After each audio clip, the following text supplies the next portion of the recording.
Conta-se que há muito tempo na Pérsia existia um sultão, e este sultão era benevolente. Cuidava do bem-estar de todas as pessoas que ali viviam. Ele tinha uma esposa e uma pequena filha. Mas um dia, a morte bateu em sua porta e a sua esposa se foi com o vento. A vida do sultão perdeu um pouco de sentido. Mesmo assim, ele continuou muito bondoso, cuidando do seu povo e sempre trabalhando pela prosperidade do seu povo.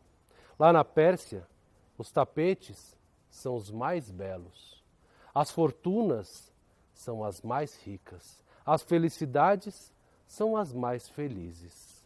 E o tratamento de sua pequena sultana, sua filha, era de um pai muito amoroso. Também devo dizer que ele mimou-a um pouco, pois sem sua esposa para ajudá-lo a criar a menina, e ele sendo apenas um sultão, ele fazia todas as vontades dela. A tratava com muito carinho e sempre a ouvia. A menina foi crescendo e todas as pessoas que viviam ali na Pérsia admiravam esse relacionamento entre o sultão e sua filha. Mas quando alcançou seus 8 anos, que era uma idade que eles consideravam adequadas para as crianças se casarem com seus maridos arranjados, as pessoas começaram a aconselhar o sultão que já era hora da pequena sultana se casar. Eles conversaram e a pequena sultana disse que não se sentia preparada. O sultão deixou o assunto de lado. E depois, mais um ano se passou. E outro, até que ela alcançou 11 anos de idade. O sultão então se sentou e conversou, e explicou sobre a cultura e sobre as exigências que todas as pessoas que estavam ali faziam, porque já era hora dela se casar. A sultana continuava despreparada, e mais alguns anos se passaram. As pessoas olhavam aquele relacionamento, mas não com admiração, mas como uma provação, porque aquela pequena garota mandava no grande rei da Pérsia. Então, aos 15 anos de idade, o sultão deu seu ultimato e disse: "Você deve se casar." A sultana continuou com seu discurso de que não acreditava em casamento arranjado e que o amor tinha que se revelar. O sultão disse que ela podia se casar com quem ela quisesse, desde que se casasse naquele ano. Então ela olhou bem firme para o seu pai e disse: "Tudo bem, me casarei, mas me casarei com um homem sábio, um homem que saberá vir até o palácio e responderá uma única pergunta que eu farei." "Justo", o sultão disse. "Justo", a sultana disse. Então ele mandou anunciar que a sultana estava disponível para ser cortejada entre os grandes príncipes do Oriente. E os grandes príncipes do Oriente vieram. 1, 2, 3, 30, 300 príncipes. Todos eles se ajeitaram na porta do palácio e traziam grandes comitivas com muitos tesouros, com elefantes, com touros, com tapetes, com joias, com especiarias. Entravam altivos, entregavam todos os presentes à corte da sultana. Entravam na sala do palácio e saíam cabisbaixos, porque não sabiam responder à pergunta. E todos os 300 príncipes do Oriente se foram. A sultana continuou lá, com um leve sorriso no rosto. O sultão, então, mandou anunciar que a sultana estava disponível para se casar com os homens mais nobres. E os homens mais nobres vieram. E todos eles pegaram todas as suas fortunas e trouxeram. E deram de presente à corte da sultana. Entravam altivos na sala do trono e saíam cabisbaixo todos os 3.000 homens que se dirigiram à pergunta da sultana. O sultão começava a entender a estratégia, porque aquilo não era normal. A sultana tinha encontrado uma maneira de fazer uma pergunta sem resposta, e assim não precisaria se casar. Então, como castigo, o sultão mandou anunciar a todas as pessoas do Oriente, e não só do Oriente, do Ocidente também, que a sultana estava disponível a ser cortejada, e que ninguém deveria trazer presente algum, apenas responder a sua pergunta. 300 mil, 3 milhões, 30 milhões de homens se dirigiram ao Oriente e fizeram uma enorme fila na frente do palácio. Os homens entravam altivos, porque eram fortes, porque eram sábios, e saíam cabisbaixos, porque não sabiam a resposta da sultana. E foi exatamente nesse momento dessa enorme fila que começou a andar, a andar, a andar, e após 30 dias diminuiu seu volume. O final dela parou na frente do açougue. E o filho do açougueiro, vendo todas aquelas pessoas entrarem e saírem do palácio, pensou: agora eu tenho uma chance com a sultana. Entrou no final da fila e continuou a caminhar, um a um, que entrava altivo e saía cabisbaixo, altivo, cabisbaixo. E quando o último homem, o filho do açougueiro, entrou no palácio, ele viu um grande corredor. Naquele corredor haviam tapeçarias que contavam todas as glórias da história persa. Ele atravessou um enorme tapete e ao final do tapete havia uma porta majestosa, toda de ouro. A porta se abriu e ele pôde ver, enfim, o trono persa. E à frente do trono, um grande tapete.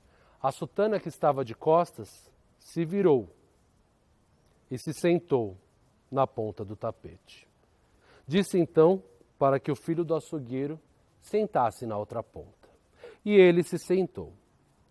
Foi aí que ela olhou bem nos olhos dele e perguntou: diga-me, pobre filho do açougueiro, você sabe aonde mora a razão? Se você não entendeu, repetirei a pergunta. Você sabe onde a razão guarda a sua morada? O filho do açougueiro parou um tempo e pensou. A resposta era muito simples. A razão está na consciência e por isso mora na cabeça. Mas com certeza, depois de tantas pessoas que se apresentaram à sultana, essa pergunta foi respondida com essa resposta. E aquela não era a resposta correta. Pensou e refletiu depois mais um tempo e logo chegou à conclusão de que a razão mora no coração e que agir pelo coração é a melhor coisa. Mas com certeza alguém já havia respondido com essa resposta. Então, sendo o último da fila, ele propôs algo à sultana.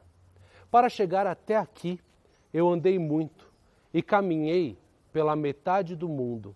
Azar o meu, que justamente na metade que eu caminhei não havia a resposta. Minha sultana, deixe que eu termine a minha jornada e caminhe a outra metade do mundo. Assim, lhe trarei a resposta.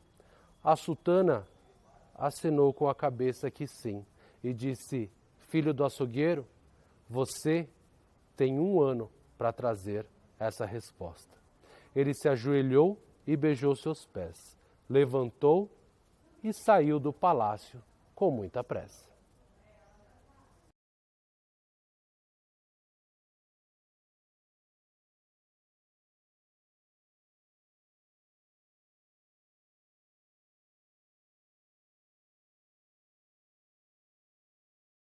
E disse: filho do açougueiro, você tem 1 ano para trazer essa resposta. Ele se ajoelhou e beijou seus pés, levantou e saiu do palácio com muita pressa.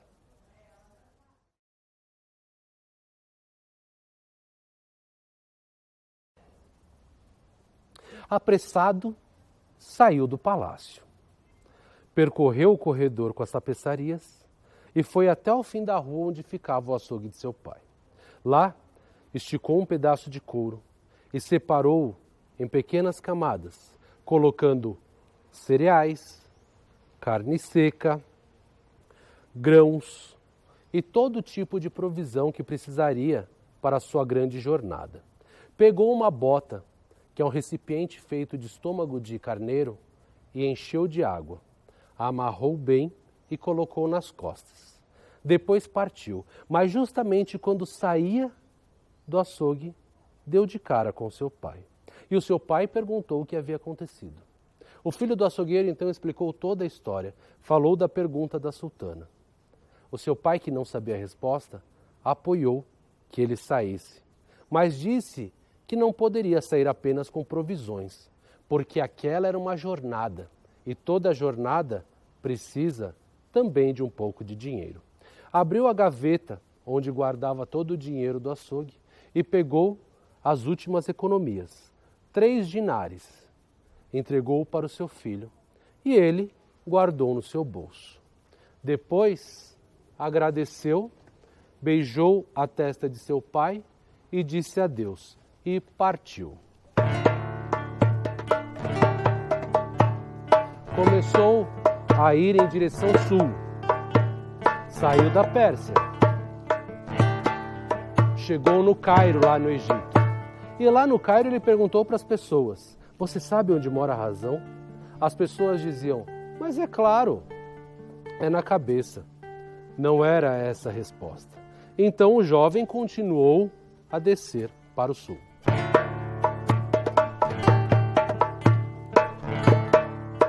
E saiu do Egito.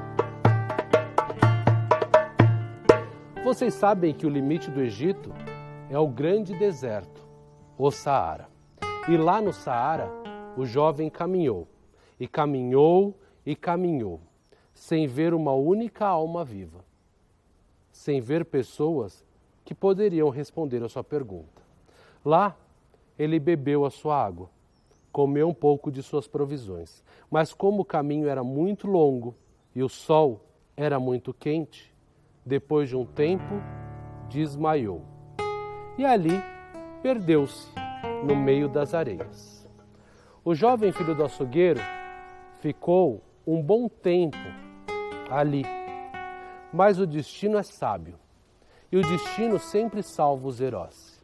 Depois de um tempo, uma caravana de beduínos passou, com seus grandes dromedários e suas tendas imensas.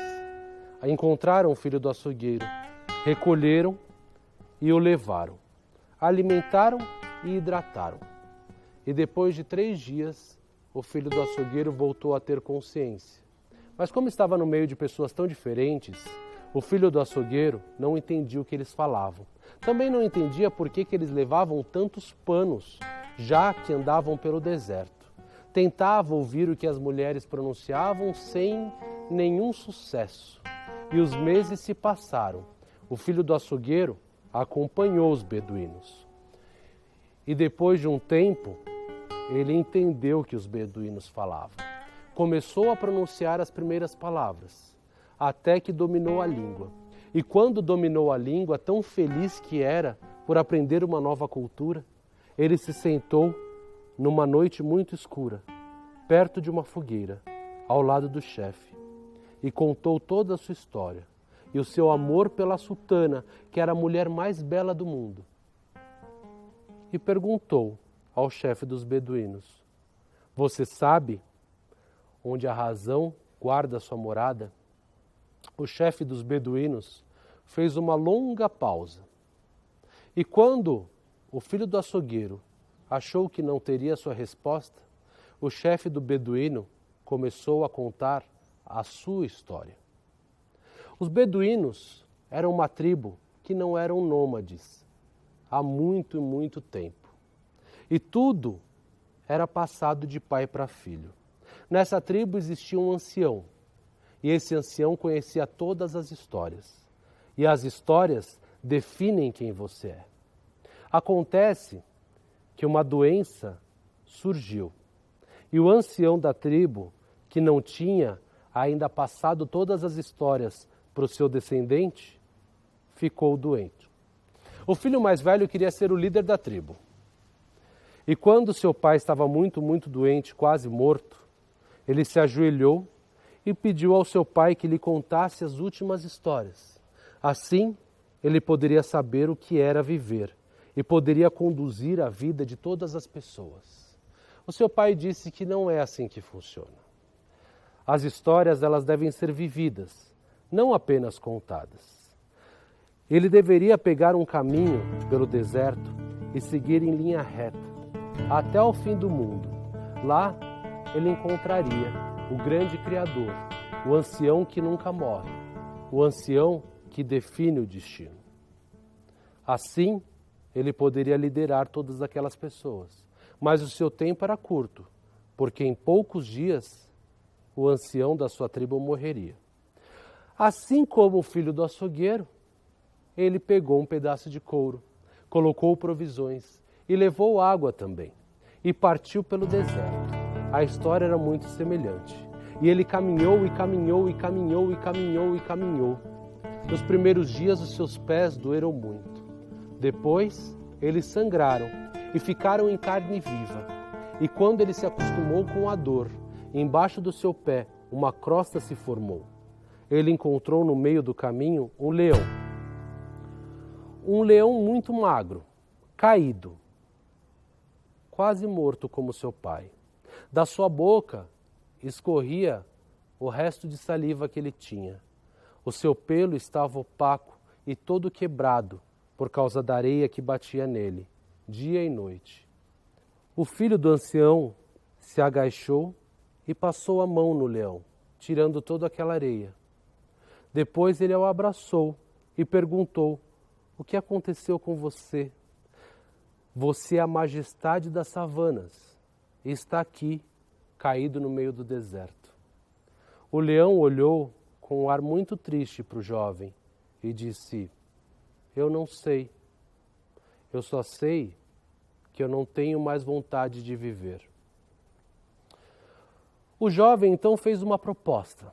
Como ele estava indo até o grande ancião, que definiria o destino de sua tribo, ele poderia falar sobre o leão. E o grande ancião poderia, talvez, definir o destino do leão. O leão agradeceu. E a sua jornada se tornou ainda mais importante, porque na sua mão tinha mais uma vida. E ele se levantou. E caminhou, e caminhou, e caminhou durante dias e noites, e dias e noites e meses. Até que em um momento, quando não aguentava mais, no meio do mesmo caminho ele encontrou uma árvore. E era uma árvore muito fina. Essa árvore estava secando. Na sua copa pequena haviam apenas 3 folhas verdes. O jovem olhou para a árvore e perguntou: "O que acontece com você, minha árvore?" E a árvore, como por encanto, disse: "Eu não sei o que acontece comigo, mas eu não tenho mais vontade de viver." O jovem se propôs a encontrar o destino da árvore também, e ela agradeceu, como o leão fez anteriormente. Ele então tinha uma missão mais importante, porque mais uma vida estava em sua mão. E ele continuou a caminhar, e caminhou, e caminhou, e caminhou durante dias e noites e meses, até que em um momento ele ouviu um choro. E era um choro de mulher. Mas olhando na estrada ele não via nada. Começou a olhar em volta até que viu algumas pedras empilhadas perto dali. E se desviou do caminho. Encontrou uma caverna. E lá dentro da caverna havia uma mulher, completamente nua. E era muito, muito linda. A mulher mais linda que ele já tinha visto na vida. Mas o seu rosto se desfigurava porque ela chorava como uma criança. O jovem perguntou à mulher: "O que acontece, mulher? Por que chora tanto?" E ela disse: "Eu não sei. Eu só sei que eu não tenho mais vontade de viver." O jovem disse que assim como o leão e com a árvore, ele faria pela mulher e procuraria o destino dela. Ela agradeceu, mas continuou a chorar na sua caverna. O jovem voltou para o seu caminho e caminhou, até que em um momento a areia desapareceu, assim como o céu, assim como o sol. E tudo virou um único clarão. Ele viu à sua frente aquele, o ancião que tudo sabe e que tudo vê. E os dois se sentaram para conversar.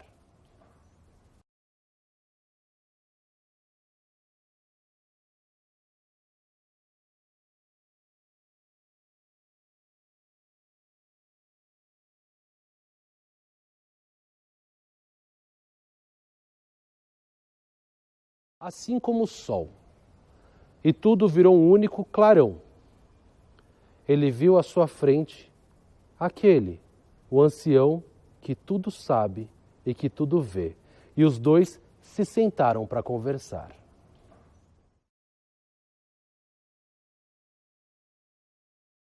O jovem e o ancião que tudo sabe e que tudo vê se sentaram. Os dois compartilharam um pouco de pão de cevada, depois um pouco de vinho de palma. E quando os dois se sentiram à vontade suficiente, o jovem perguntou sobre a mulher, perguntou sobre a árvore, perguntou sobre o leão e perguntou sobre a sua tribo. O ancião falou bastante, indicou várias direções. O jovem ficou tão empolgado com as informações que se levantou na hora. Mas quando dava meia volta para voltar, o ancião pegou no seu braço e disse: calma, você veio até mim, a grande oportunidade de sua vida, e não vai querer saber sobre o seu destino? Nossa, é mesmo, havia me esquecido disso. O jovem se sentou e ouviu. E o ancião disse que sobre o destino do jovem ele tinha apenas uma coisa a dizer: abra os olhos. O que você procura está bem diante do seu nariz. O jovem abriu os olhos. Depois olhou para a ponta do nariz. E nada encontrou. Refletindo naquelas palavras, ele partiu. E o clarão começou a desaparecer. O céu voltou assim como o sol e assim como a areia. O caminho estava à sua frente. E ele caminhou, e caminhou até que voltou a ouvir o choro da mulher. Desviou seu caminho e foi até a caverna. E lá ele viu a mulher mais linda do mundo. Estendeu as mãos e a puxou. E levantados, os dois, se olhando nos olhos, o jovem disse: eu sei sobre o seu destino. Você escolheu morar muito longe de qualquer coisa, isolada no meio do deserto, nessa pequena caverna. Mas linda como é, merece ser cuidada. Você precisa de alguém que te cuide, de alguém que te faça carinho e que levante seu ego. E você precisa também de alguém para fazer o mesmo por eles. Porque ser sozinho nessa vida não vale a pena. A mulher levantou ainda mais o olhar que estava baixo e abriu um sorriso nos lábios. As últimas lágrimas paravam de escorrer. Ela estendeu a mão e disse: então case comigo. O jovem abriu um sorriso, que depois virou uma gargalhada, e ele disse: eu me casar com você? Eu já fui até o final do mundo, eu ouvi o ancião, eu vim até aqui te dei informação, e você quer que eu pare a minha jornada e case com você? Minha mulher, eu tenho mais o que fazer dessa vida, afinal, eu tenho que abrir os meus olhos, o que eu procuro está diante do meu nariz. Partiu. e deixou a mulher chorando para trás. E caminhou muitos dias e noites e meses, até que reencontrou a árvore. E a árvore, coitada, já envergada para frente, tinha uma única folhinha verde e morria. O jovem se sentou, procurando o abrigo atrás da pequena sombra que ela fazia no chão, e disse: árvore, eu fui até o fim do mundo, e eu sei sobre o seu destino. Você, árvore, tinha essa imensidão do deserto para nascer, mas justamente aqui onde você resolveu ser plantada, há um baú. Embaixo das suas raízes existe muito ouro, existe diamante, existem pepitas imensas dentro de um baú, mas não existem os nutrientes da terra, porque as suas raízes batem nesse baú e não conseguem tirar o melhor dele. Você, árvore, dá um passinho para o lado ou dá um passinho para o outro. Faça o que fizer, mas saia daí. A árvore disse para o jovem: eu sou uma árvore, meu jovem. Eu não consigo sair daqui. Me ajude. Cave no meio das minhas raízes. Tire esse baú. Pegue o ouro, compre uma cidade para você. Seja rico, vire rei. E eu tirarei o nutriente da terra. O jovem deu um sorriso, que depois virou uma gargalhada. Eu fui até o fim do mundo, ouvi o grande sábio de todos, vim até aqui, te contei sobre isso e você quer que eu suje as minhas mãos para tirar um baú debaixo das suas raízes? A árvore, tenha dó, você que deu um jeito de ir para o lado, porque eu preciso abrir os meus olhos, o que eu procuro está diante do meu nariz. E partiu. Pouco tempo depois a árvore morreu. E ninguém nunca achou aquele tesouro enterrado. Pouco tempo depois de andar dias e noites e alguns meses, ele reencontrou o leão. E o leão continuava ali deitado no meio do caminho. O seu pelo estava ralo, o seu olho estava opaco, a sua língua estava branca. Ele se ajoelhou bem perto do ouvido do leão e disse: leão, você é o rei da savana, mas você está no deserto. Você caminhou durante muitos e muitos e muitos e muitos dias. Veio parar num lugar inóspito, um lugar que não serve para você. E aqui você não bebe, aqui você não come. Você está morrendo. Você, leão, precisa encontrar algo para comer com urgência. O leão levantou o olhar e olhou para o jovem. O jovem olhou bem nos olhos do leão. Depois deu um pequeno sorriso. Mas antes de dizer não, o leão abriu aquela boca imensa e engoliu o jovem numa única bocada. E é por isso, filho do açougueiro, que eu te falo, a razão está na cabeça. Porque para viver no deserto você deve ser perspicaz. Os seus olhos devem sempre estar à frente, mas você deve entender o que você vê. É preciso saber onde armar o acampamento. É preciso saber quando a luz estará grande o suficiente para iluminar e quando se deve acender a fogueira. A razão está na inteligência. E essa é a resposta que a sua sultana quer. O filho do açougueiro ficou muito satisfeito com a história do chefe dos beduínos. Realmente era encantador aquilo. Mas ele também não era um contador de história. E não sendo versado na palavra, ele não saberia levar tantas informações para sua sultana. Então, ele agradeceu. Pediu mais algumas provisões, que os beduínos deram de bom grado. Encheram também a sua bota de água. E o filho do açougueiro, não satisfeito com o que encontrou ali, continuou a caminhar em direção sudeste.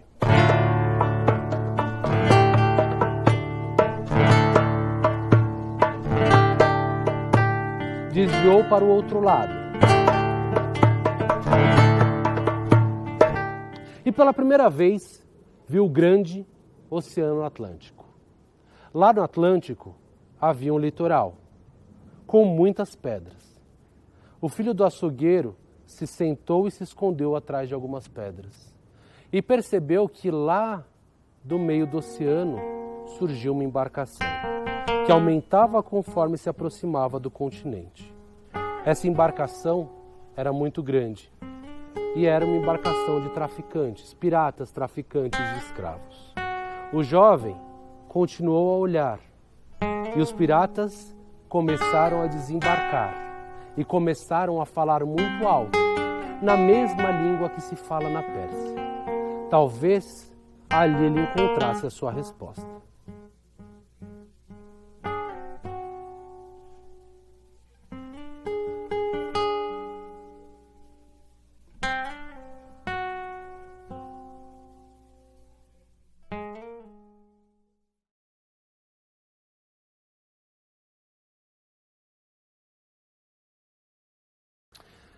Ouvindo o que aqueles piratas falavam,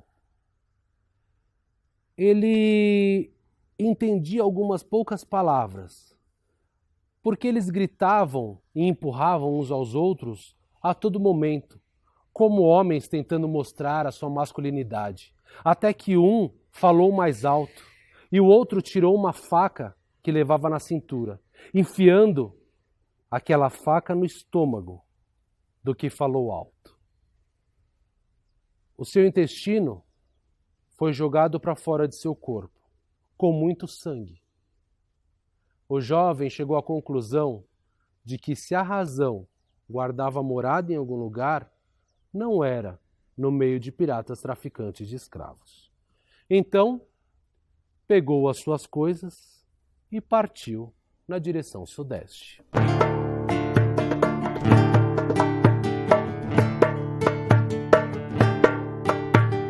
E chegou à savana africana. Lá na savana, os animais eram todos grandes. Ele conheceu o elefante, a girafa, o rinoceronte e viu de longe leões, como aqueles da história do beduíno, mas muito mais ferozes, porque aqueles não estavam perdidos. Depois de muito andar, encontrou uma tribo.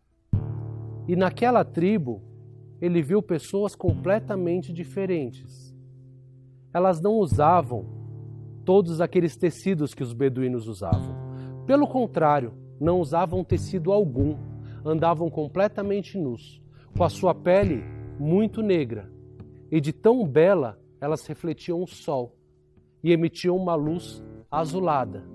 Usavam um cabelo raspado nas laterais e uma trança no meio, apontando para cima. O jovem ficou muito satisfeito com aquilo que viu. Um filho de açougueiro nunca conheceria pessoas daquele jeito se continuasse na Pérsia. E aqueles que conheceu não só ficaram felizes com ele também, mas o trouxeram para a tribo. Deram para ele uma pequena casa, que todos construíram juntos e comeram juntos. Mas havia um pequeno problema ali. Assim como na tribo dos beduínos, aquela língua era desconhecida. E o filho do açougueiro admirava, e só admirava. E durante muitos meses admirou. E assim como com os beduínos, depois de um tempo entendeu uma ou duas palavras, até que dominou toda a língua. E numa noite de luar bem forte, eles se sentaram para compartilhar a pouca comida que existia ali.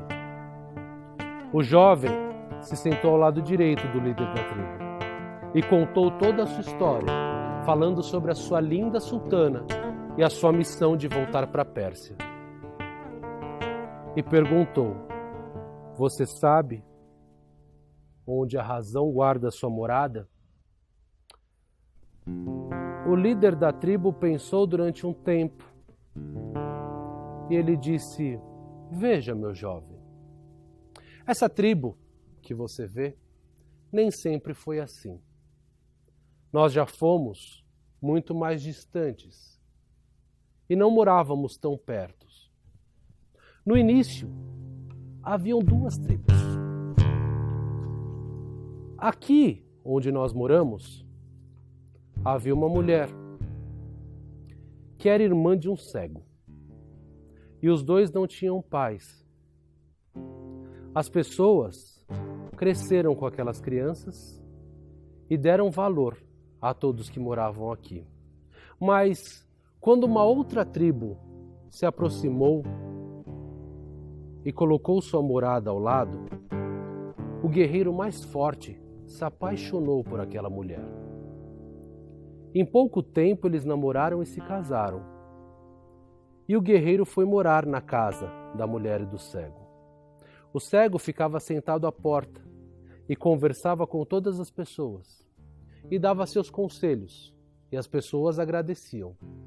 Mas o guerreiro, quando passava pelo cego, sempre olhava com desprezo e dizia: um cego não serve para nada. Você não caça, você não constrói, você não limpa, você só come. Come e dorme. O cego acenava com a cabeça. E isso era motivo de conflito entre o casal. Depois de um tempo, ouvindo as discussões, entendendo o movimento da casa, o cego disse ao caçador que queria acompanhá-lo numa caça. E o caçador disse: você, cego, não serve para nada, fica aí sentado. No outro dia, ele pediu novamente. E novamente o caçador disse: você, cego, não serve para nada, fica aí sentado. No terceiro dia ele pediu novamente, e o caçador disse: você, cego, não serve para nada, fica aí sentado. Até que de tanto se encheu o saco do cego pedindo para acompanhá-lo, o caçador aceitou. Ele disse para o cego que o cego acordasse bem cedo, que eles sairiam antes do sol nascer. Claro que ele sabia que o cego não conseguia ver o sol. Mesmo assim, no dia marcado, antes do sol nascer, o cego já estava acordado, limpo e alimentado na frente da cabana, esperando o caçador. E o caçador dormiu até tarde. Acordou devagar, se banhou e, quando era perto do meio-dia, saiu de sua cabana. O cego nada disse. Depois o caçador partiu. O cego colocou a mão no seu ombro e os dois foram. Saíram da vila, entraram na floresta. Caminharam durante um tempo no meio de algumas árvores muito grandes. Era um lugar muito úmido. Encontraram um rio. E quando se aproximaram do rio, o cego segurou o ombro do caçador. E o caçador disse: o que foi, cego? Shhh! Ouça! São elefantes. Mas já podemos ir, pois eles estão só a se banhar. Vamos devagar. O caçador olhou em volta e nada viu. Mas depois de um tempo andando na beira do rio, ele avistou os elefantes. E os elefantes se banhavam e nem perceberam que os dois passaram muito perto. O caçador achou curioso aquilo e voltou para a mata, onde o cego novamente o puxou pelo ombro. Shhh! Ouça! É um leão. Vamos devagar. O leão está dormindo. O caçador olhou em volta e nada viu. Mas depois de um tempo andando no meio da mata, eles encontraram uma grande pedra. E nessa pedra, um grande leão deitava e roncava bem alto. Os dois continuaram a caminhar e o caçador começou a caminhar mais devagar, até que eles alcançaram uma clareira. E lá na clareira, armaram duas arapucas. O caçador armou do lado direito a dele e do lado esquerdo a do cego. Chamou o cego para voltar para casa. E o cego recusou o ombro, disse que conhecia o caminho. Quis ir na frente. O caçador riu, mas deixou o cego seguir. E o cego seguiu. Ele sabia cada curva, ele pulava cada graveto, ele andava no lugar correto. Passou pelo mato, passou pelo rio e voltaram para casa. E o caçador disse: amanhã, bem de manhã, antes do sol nascer, você esteja pronto, que nós vamos buscar a recompensa.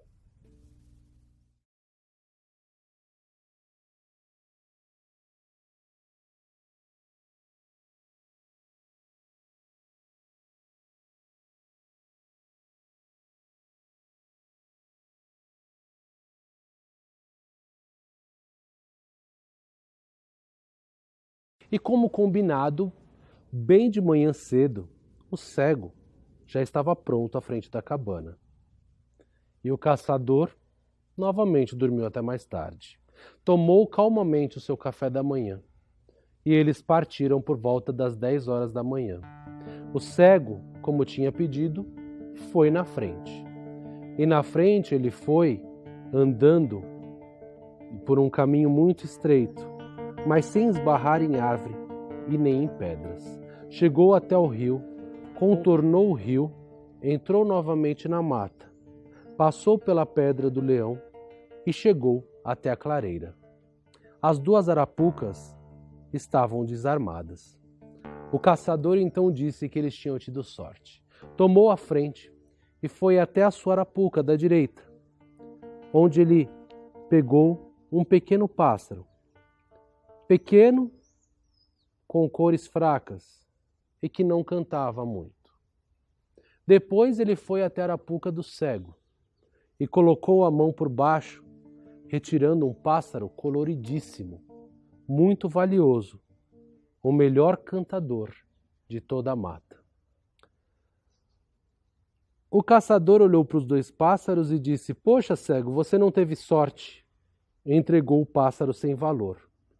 O cego pegou com as duas mãos como quem pegasse uma preciosidade e o segurou perto do peito. E os dois voltaram. Andavam e caminhavam. O cego na frente, que conhecia muito bem o caminho. Mas o caçador não se continha, porque com aquela pegadinha ele ria baixo. Olhava para o cego como quem olhasse para alguém inferior. O cego continuava a andar. Até que em um momento o caçador, querendo tirar um sarro do cego, perguntou: ei, cego, você que é tão sabido, me fala, com esse mundo tão belo, por que é que tem tanta maldade? O cego parou com o seu passarinho nas mãos, olhou na direção do caçador, mesmo sem enxergar nada, como quem olhasse nos seus olhos e disse: esse mundo está cheio de maldade, porque ele está cheio de gente como você, caçador, que pega o que é dos outros sem autorização.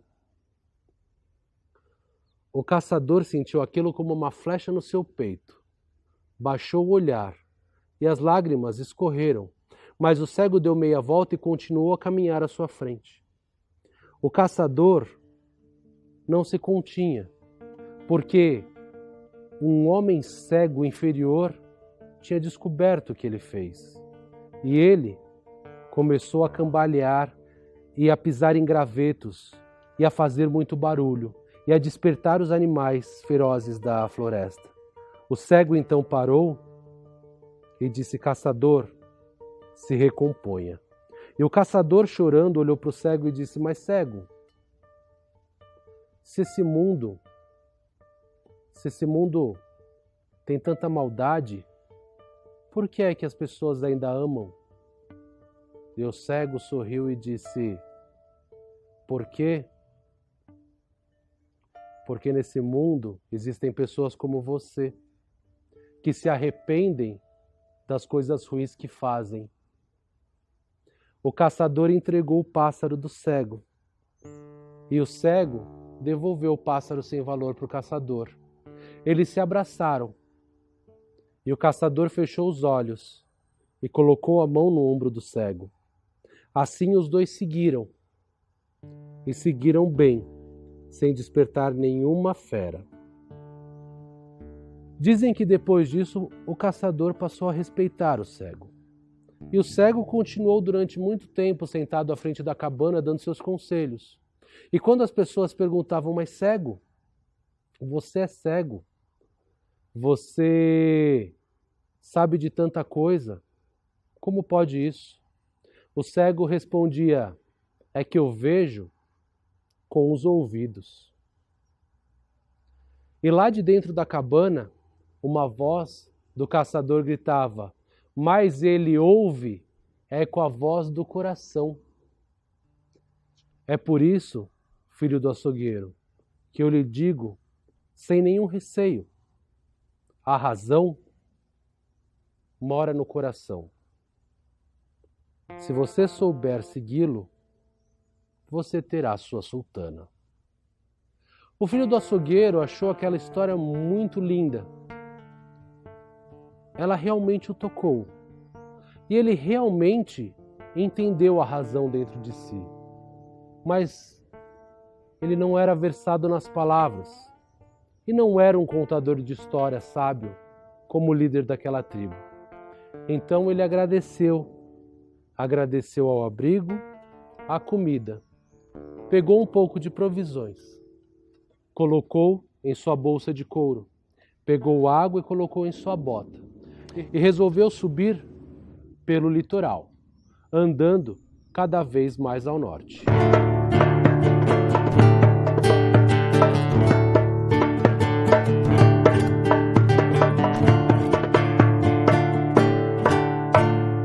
E quando a África acabou, o filho do açougueiro chegou num lugar muito diferente. Era um lugar colorido. As pessoas eram muitas e andavam na rua. Alguns usavam poucas roupas e varriam a rua tirando todo ser vivo que estava ao seu caminho. A Índia era realmente um lugar magnífico. Era um lugar todo cheio de espiritualidade. Templos e mais templos, um atrás do outro. E lá eles tinham templos para tudo.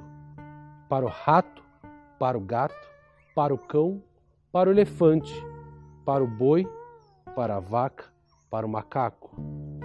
Todos tinham o seu lugar na Índia. E assim, todos viviam em harmonia.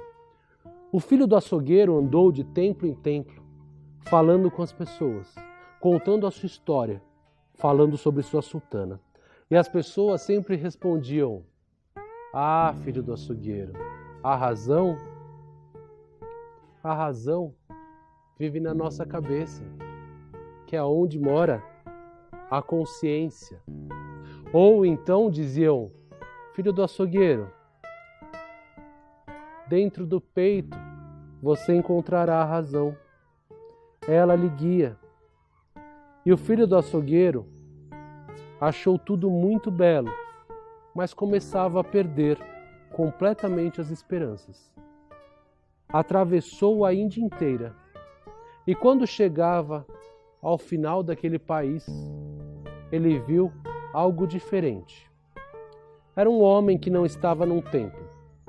Ele se sentava no meio da rua, em cima de uma cama de pregos. Era muito magro, usava um retalho de tecido, apenas cobrindo as partes íntimas. Mas usava também, na cabeça, um tecido muito grande, que fazia a sua cabeça ficar enorme. À sua frente havia uma cesta, e aquele homem que cruzava as suas pernas tocava uma flauta. A sua flauta tinha um som suave, mas muito marcante, e uma serpentinagem dançava à sua frente. O filho do açougueiro ficou fascinado com aquilo e se sentou para ver. Depois, o faquir que ali estava parou. A cobra se abaixou no cesto. E o filho do açougueiro perguntou, faquir, você parece um homem sábio. Aonde a razão guarda sua morada? O faquir coçou a sua barba branca e longa e pensou durante um tempo. Depois olhou para o filho do açougueiro e pela primeira vez ele ouviu uma resposta que ele não conhecia. O faquir disse: "Eu não sei."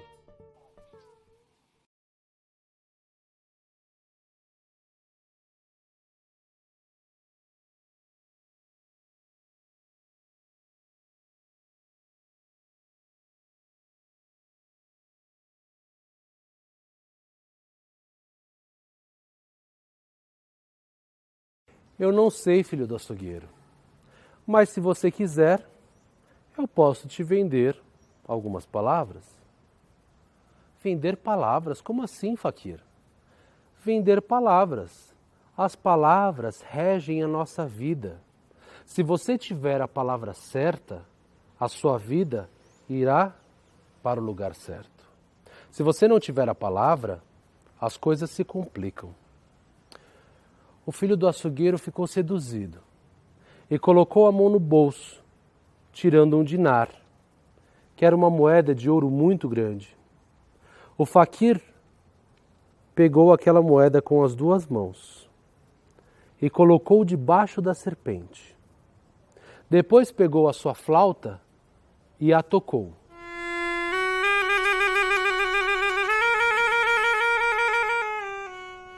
Ao término da música, ele olhou para o jovem filho do açougueiro e disse: "Se um homem ama uma mulher ama um homem, ou um homem ama um homem, ou uma mulher ama uma mulher, o objeto de amor é o mais belo do mundo, mesmo que ela ou ele pareça mais com um camelo, ou com um dromedário, ou com um jumento, ou com um cavalo."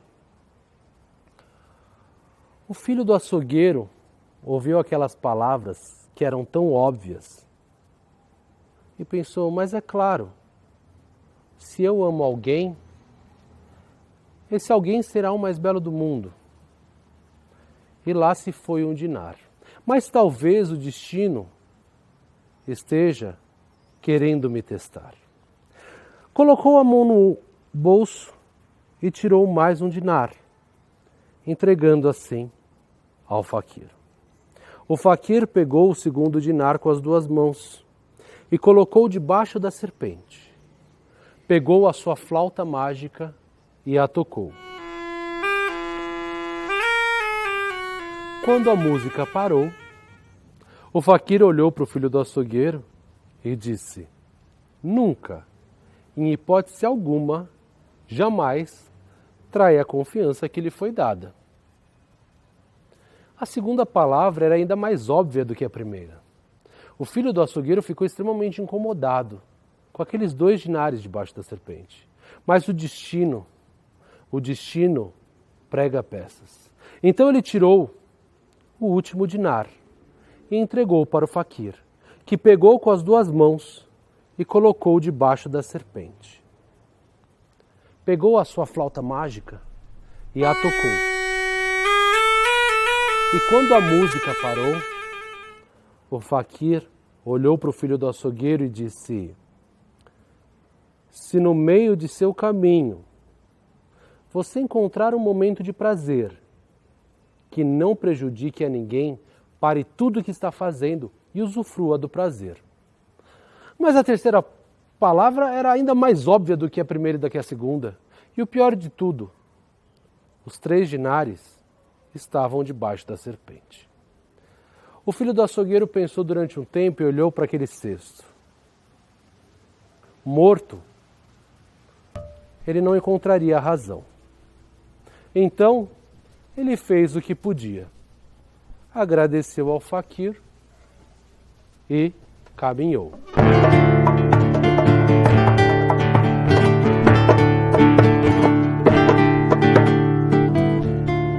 A paisagem começou a se modificar. As cores indianas começaram a dar lugar ao verde de um gramado maravilhoso, jardins, e o ar ficou mais úmido.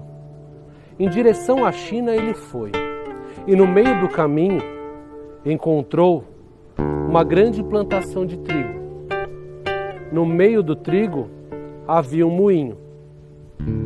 O jovem que já sentia muita fome e que não tinha mais comida nem água, atravessou a plantação do trigo e foi até o moinho.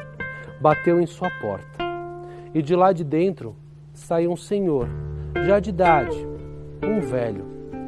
O jovem pediu um pouco de comida.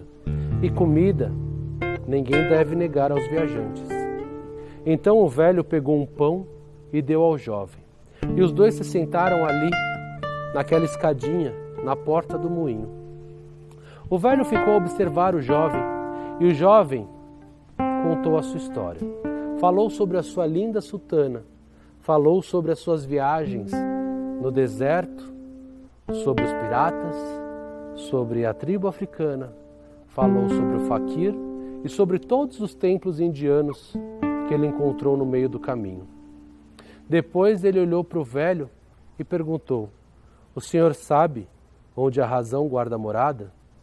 E quando o velho levantou o dedo, o jovem disse: Não responda, não precisa mais, eu já sei o que você fará." O velho disse para o jovem: "Você devia tomar mais cuidado, você está caminhando muito atrás de uma resposta. Acontece que nem sempre a resposta está à nossa frente. E se por um acaso a sua resposta estiver te perseguindo e você continuar a caminhar, ela nunca lhe alcançará. Pare um pouco essa jornada, viva a sua vida. Eu já sou um homem velho e todas as manhãs eu saio para colher esse trigo, trago para esse moinho e durante a tarde fico moendo. O pouco de farinha que faço, porque essas mãos já não aguentam mais, eu vendo. Se você ficar aqui comigo, você poderá ficar no moinho moendo, enquanto eu colho o trigo. Assim, nós faremos mais farinha. E eu divido meio a meio com você, já que você não tem mais nenhum dinar." O jovem pensou na proposta e disse: o que o velho disse fazia sentido. Talvez se ele parasse um pouco, ele seria alcançado pelo que ele buscava. Porque quem busca é buscado também. Ele aceitou e logo ficou animado, porque além de ter o que comer, além de ter dinheiro, ele também teria onde dormir. Mas quando pensou nisso, foi que o velho disse: "Só tem um detalhe. Esse moinho, jovem, ele foi me dado por um gênio. E você sabe como os gênios são temperamentais. Nós temos um acordo. Durante o dia o moinho é meu, mas durante a noite ele é do gênio. E o gênio não gosta de pessoas. Se você ficar durante a noite no moinho, com certeza o gênio aparecerá e cortará sua cabeça. Então, não faz parte do nosso acordo você dormir no moinho." O jovem assentiu com a cabeça e eles começaram os trabalhos. O velho colhia o trigo e o jovem moía. O velho colhia o trigo e o jovem moía. E quando anoitecia, o jovem saía do moinho e ia dormir debaixo de uma figueira que ficava ali perto. Mas como era uma figueira mágica, as suas raízes saíam para respirar durante a noite. E o jovem que se deitava ali tinha as costas totalmente cutucadas por causa da figueira. Assim, ele voltou no dia seguinte todo quebrado para trabalhar. E trabalhou e moeu e moeu. E quando anoiteceu, dormiu debaixo da figueira, que também cutucou novamente. No terceiro dia, o jovem já tinha as costas completamente quebradas. Ele não aguentou. E no meio da tarde, desmaiou. O sol desapareceu no horizonte e a lua apareceu. E quando o gênio se materializou na sua frente, ele tirou aquela espada gigantesca. E o jovem sentiu aquele ar e aquele tzim da espada e acordou a ponto de ver o gênio quase cortando sua cabeça fora.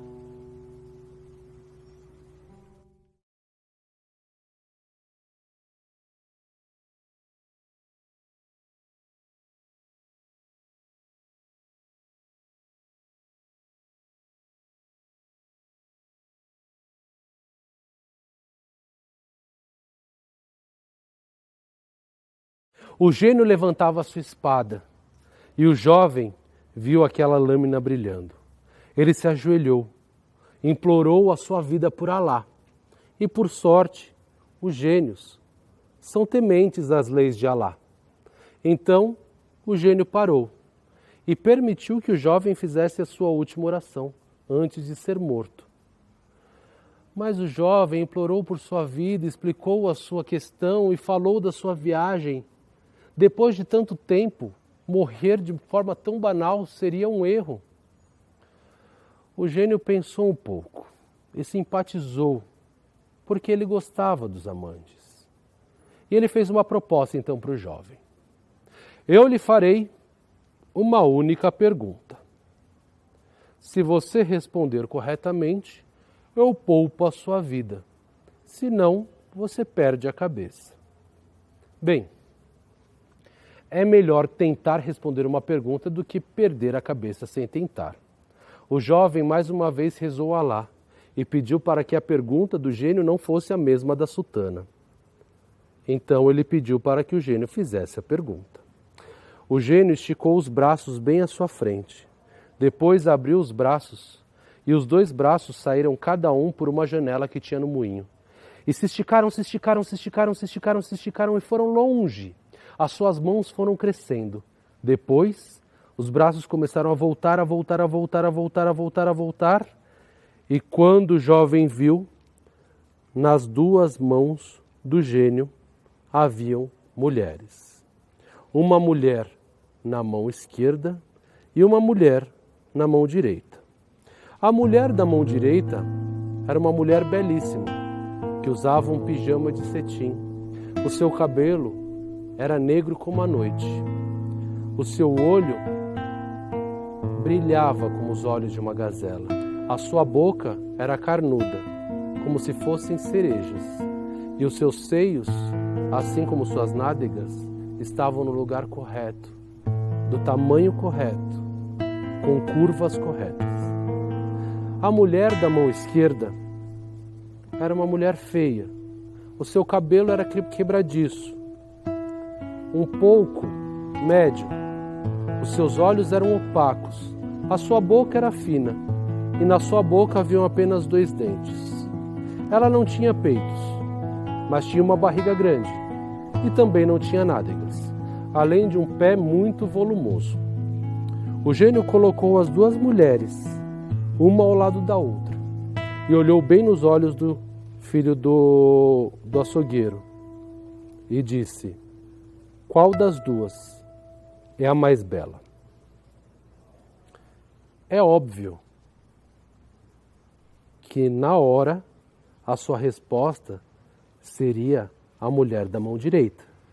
Mas quando foi responder, uma música tomou conta do ambiente. A flauta do faquir se fez presente e ele se lembrou da primeira palavra. Se um homem ama uma mulher ama um homem, ou um homem ama um homem, ou uma mulher, o fruto do amor é o mais belo do mundo, mesmo que se pareça mais com dromedário, com camelo, com cavalo ou com jumento. Então, o filho do açougueiro olhou para o gênio e disse: mas é óbvio, gênio, a mais bela é a que o Senhor ama. E o gênio amava a mulher da mão esquerda. Ele então esticou a mão direita e guardou a mulher da mão direita. E a mulher da mão esquerda cresceu. Os 2 se abraçaram e se beijaram. E uma lágrima escorreu pelos olhos do gênio, porque ele era motivo de chacota dos outros gênios, que não entendiam como um gênio tão poderoso poderia amar uma mulher como aquela. Mas amor é uma coisa que surge. O gênio ficou tão compadecido nesse momento que ele se ajoelhou aos pés do jovem e disse: eu te dou um desejo. O jovem pensou e perguntou: onde a razão guarda sua morada? O gênio disse: eu te dou um desejo, não uma resposta. Ah, então trabalhe por mim no moinho, enquanto eu posso descansar. Assim será. E assim foi. Os dias passaram a ser diferentes. O velho colhia o trigo e levava até o moinho. E o jovem, enquanto dormia ali, deixava o gênio trabalhar. E gênios trabalham muito mais do que jovens. O trigo virava farinha ao piscar dos olhos, e assim a plantação toda virou farinha. Eles venderam para todos os padeiros da região, até que um dia o velho chegou até o moinho e disse: olha, meu jovem, não temos mais o que fazer. Já colhemos todo o trigo e você já transformou todo o trigo em farinha. E eu tenho um estoque imenso. Então faça o seguinte, você ficará aqui cuidando do meu moinho, enquanto eu pego toda essa farinha e vou até o Cairo. Lá eu vou fazer ótimos negócios e eu prometo te trazer uma arca de ouro de lá. É só você esperar, não trabalhe, não faça mais farinha de trigo, pelo amor de Alá. Só aguarde que eu volto. Cuide do meu moinho e cuide das minhas coisas. O jovem disse que sim, com a cabeça, claro, e o velho partiu. O jovem ficou jogando xadrez com o gênio. Eles conversaram, contaram piadas e aprenderam histórias. Mas quando anoiteceu, o sol foi embora e a lua apareceu. E batidas na porta do moinho surgiram. Toque, toque, toque, toque. O jovem abriu a porta do moinho e quem estava na porta era aquela mulher que estava à mão direita do gênio, que por coincidência ou não, era também a esposa do dono do moinho.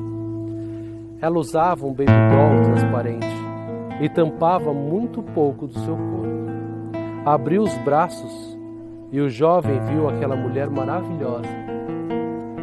Ele pensou em abrir os braços também, mas uma música tomou conta do ambiente. A música mágica da flauta do faquir. E foi aí que ele se lembrou da segunda palavra. Se alguém lhe der confiança, nunca, em hipótese alguma, jamais trai a confiança que lhe foi dada.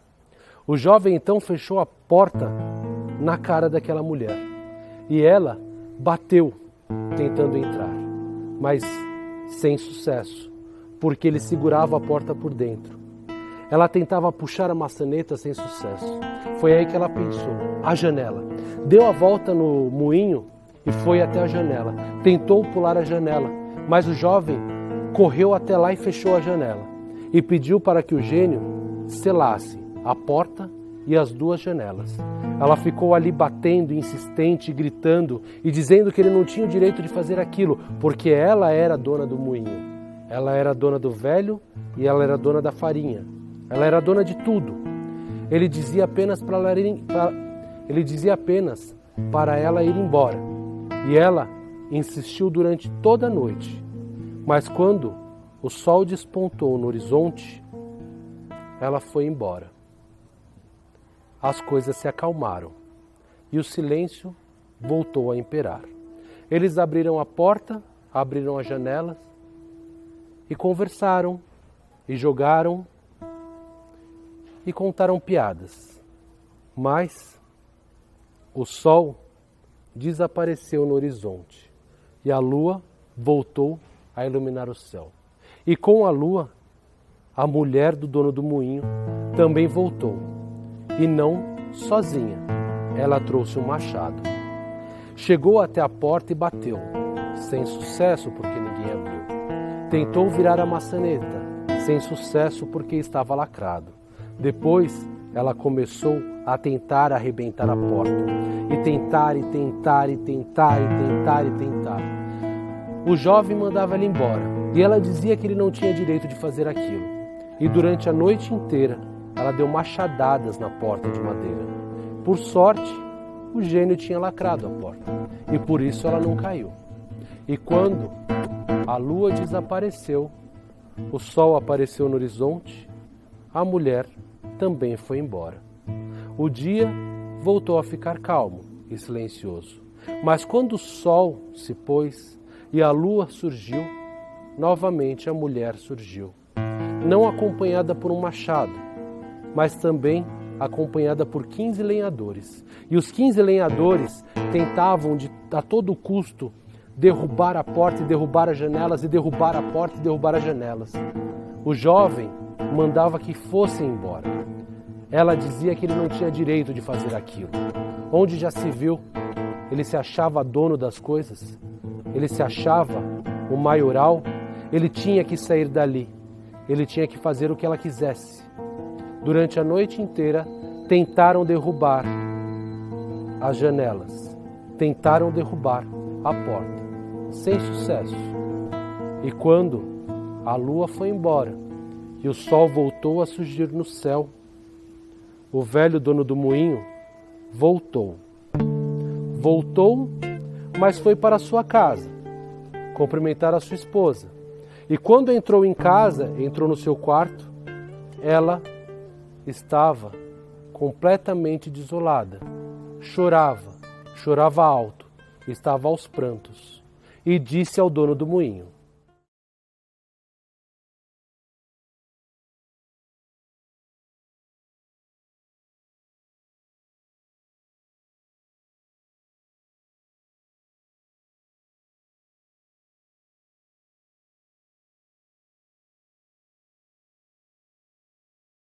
Ela disse ao dono do moinho que não confiasse naquele jovem, que durante 3 noites ele tentou pular pela janela do quarto dos dois e tentou tomá-la como sua mulher, e que não fosse ela, fiel como era, ele teria conseguido. O dono do moinho foi ficando vermelho, enraivecido. Pensou na hora em matar o jovem, mas seguia as leis de Alá e não podia sujar as mãos de sangue. Por sorte, nem todos no mundo seguem as leis de Alá. Então se dirigiu até a cidade e lá na cidade encontrou um assassino de aluguel. Combinou, mandaria 2 pessoas até ele. A primeira traria um grande pote de ouro e a esta pessoa ele deveria cortar a cabeça, colocar a cabeça dentro de um saco. A segunda traria a segunda parte do pagamento em um outro pote de ouro. E a essa, o assassino deveria entregar a cabeça dentro de um saco de couro. Voltou até o moinho, cumprimentou o jovem como se nada tivesse acontecido e deu a ele o baú de ouro que tinha prometido. Pediu apenas um último trabalho antes que o jovem partisse. E o jovem, que era muito educado e que entendia a importância daquilo, aceitou. O velho então entregou o pote de ouro, o endereço do assassino e disse: vá até este homem e entregue esse pote que estou enviando. O jovem prontamente pegou o endereço, pegou o pote e se dirigiu em direção à cidade. Mas quando passava da porta da cidade, viu uma certa euforia nas ruas. Pessoas dançavam e cantavam. Uma música tomava conta do ambiente. Depois ele viu pessoas que bebiam, amantes se beijando. Olhou e percebeu que era a festa de aniversário de um grande magnata que tinha mandado convidar todas as pessoas da região para a sua festa. As mulheres o chamaram. Ele sabia que tinha uma responsabilidade a levar o seu pote de ouro, mas quando recusava o convite, uma música tomou conta do ambiente. A flauta mágica do faquir. E a terceira palavra lhe veio à mente: se em meio de seu caminho você encontrar um momento de prazer, que não faça mal a ninguém, pare tudo o que está fazendo e usufrua do prazer. O jovem então encontrou uma grande pedra, fez um buraco bem grande e colocou lá o pote de ouro. Colocou a pedra por cima e foi dançar. E dançou, e bebeu, e comemorou, e pulou, como há muito tempo não fazia. Porque pela primeira vez em sua jornada, ele relaxava realmente. E relaxava tanto que 2 horas se passaram. E depois de 2 horas, a mulher do dono do moinho saiu de casa, levando o seu pote de ouro. Ela tinha tanta vontade de acabar com a vida do jovem que não percebeu que passou por ele no meio da rua e foi até a casa do assassino e entregou o pote de ouro. A ela, o assassino arrancou a cabeça e colocou dentro de um saco de ouro. Depois de muito tempo, a festa acabou. O jovem pegou o seu pote e levou até o endereço e recebeu o pacote fechado que levou até o dono do moinho. O dono do moinho, quando viu o jovem, ficou boquiaberto. Como podia?